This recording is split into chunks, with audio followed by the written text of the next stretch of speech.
दोस्तों, आज एक ऐसा टॉपिक लेकर आया हूँ जो शायद सुनने में थोड़ा टेक्निकल लगे, पर असर जितना टेक्निकल है उतनी ही बड़ी और हर घर से जुड़ा भी है। सरकार ने हाल ही में रेयर अर्थ मैग्नेट्स यानी विशेष प्रकार के चुंबक बनाने के लिए बड़ी योजना तैयार की है। खबर कह रही है कि स्कीम का पैमाना करीब 7300 करोड़ तक है। ये सिर्फ एक सब्सिडी या पैकेज नहीं है, ये छोटे से लेकर बड़ी इंडस्ट्री तक की कहानी बदलने वाला कदम हो सकता है। पहले सबसे बेसिक बात को समझते हैं। रेयर अर्थ मैग्नेट्स होते क्या हैं? ये छोटे छोटे लेकिन बेहद पावरफुल चुंबक होते हैं जिनका इस्तेमाल high performance Motors, wind turbines, electric vehicles, speakers और कई डिफेंस इक्विपमेंट्स में होता है। यानी हमारे मोबाइल के स्पीकर से लेकर इलेक्ट्रिक कार की मोटर तक इनकी जरूरत पड़ती है।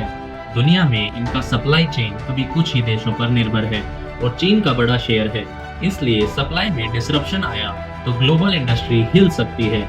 इंडिया अब यही डिपेंडेंसी कम करना चाहता है। सरकार का उद्देश्य साफ है, घर पर ही रेयर अर्थ मैग्नेट्स बनाने लायक कैपेसिटी खड़ी करना, ताकि हम बाहर से खरीदे गए चुंबक पर इतनी निर्भरता न रखें। रिपोर्ट्स यह भी बता रही हैं कि केंद्र एक बड़ा इंसेंटिव पैकेज तैयार कर रहा है।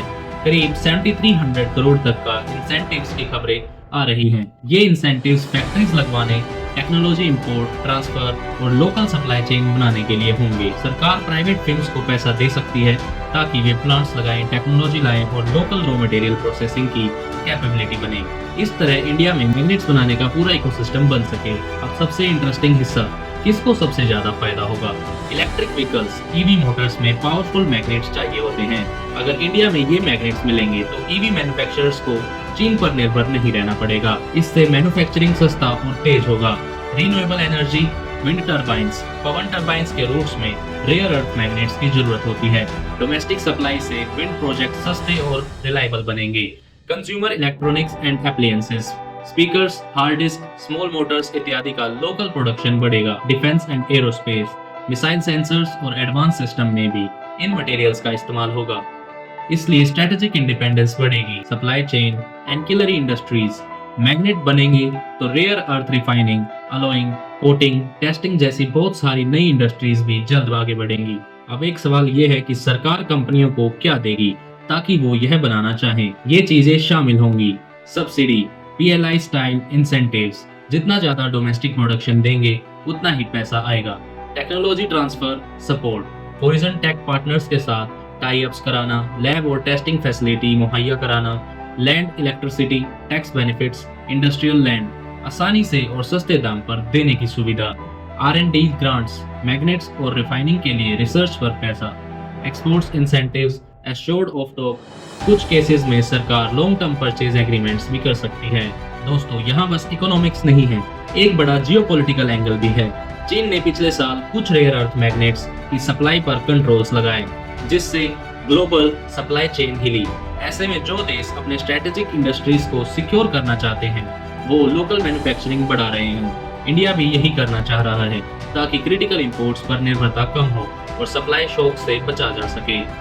और इसलिए गवर्नमेंट इंडस्ट्री पार्टनरशिप और इंटरनेशनल टेक पार्टनरशिप जापान और साउथ कोरिया जैसे देशों से भी बात हो रही है ताकि तकनीक भी आ जाए और मार्केट भी बन सके।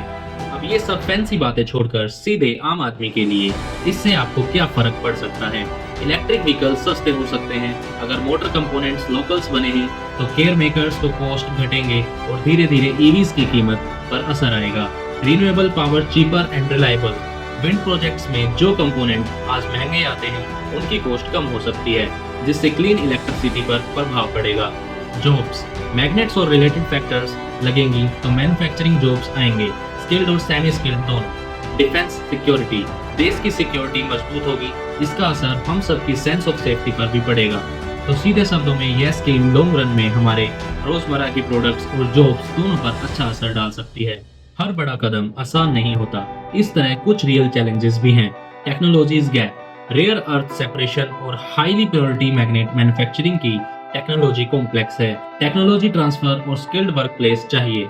ET manufacturing domain, raw material processing, India में अभी भी bulk rare earth refining capability कम है, इसलिए रॉ मटेरियल्स इंपोर्ट करना पड़ सकते हैं। शुरू में टाइम एंड कैपेक्स, प्लांट्स लगाना और स्केल बनाना सालों में होता है। शॉर्ट टर्म में सप्लाई गैप रहेगा, environmental clearance issues, mining, refining पर एनवायरमेंटल क्लियरेंस और लोकल प्रोटेस्ट भी आ सकते हैं। China's reaction, trade dynamics, geopolitical pressure या ट्रेड रिस्ट्रिक्शन की वजह से सप्लाई चेन और भी कॉम्प्लेक्स हो सकता है। सरकार की यह स्कीम सिर्फ एक इंडस्ट्री सपोर्ट प्लान नहीं, यह एक कोशिश है इंडिया को स्ट्रेटेजिक इंडिपेंडेंस दिलाने की। अगर योजना सफल हुई तो ईवीज, विंड एनर्जी, इलेक्ट्रॉनिक्स और डिफेंस जैसी इंडस्ट्रीज में समय के साथ बड़ा बदलाव आएगा। मैन्युफैक्चरिंग कॉस्ट्स कम होंगे, जॉब्स बनेंगे और ग्लोबली सप्लाई चेन में इंडिया की जगह मजबूत होगी। पर रास्ता आसान नहीं है। टेक्नोलॉजी, रॉ मटेरियल और एनवायरमेंटल चैलेंजेस से पार पाना होगा। अब मैं आपसे जानना चाहूंगा, आपको क्या लगता है, क्या इंडिया को ऐसे स्ट्रेटेजिक मटेरियल्स में सेल्फ रिलायंट बनना चाहिए या हमें ग्लोबल पार्टनर्स पर भरोसा बनाए रखना चाहिए? नीचे कमेंट में बताइए, मैं आपका व्यू पॉइंट पढ़ना चाहता हूँ। अगर आपको ये वीडियो यूजफुल लगा तो लाइक और शेयर करना ना भूलें।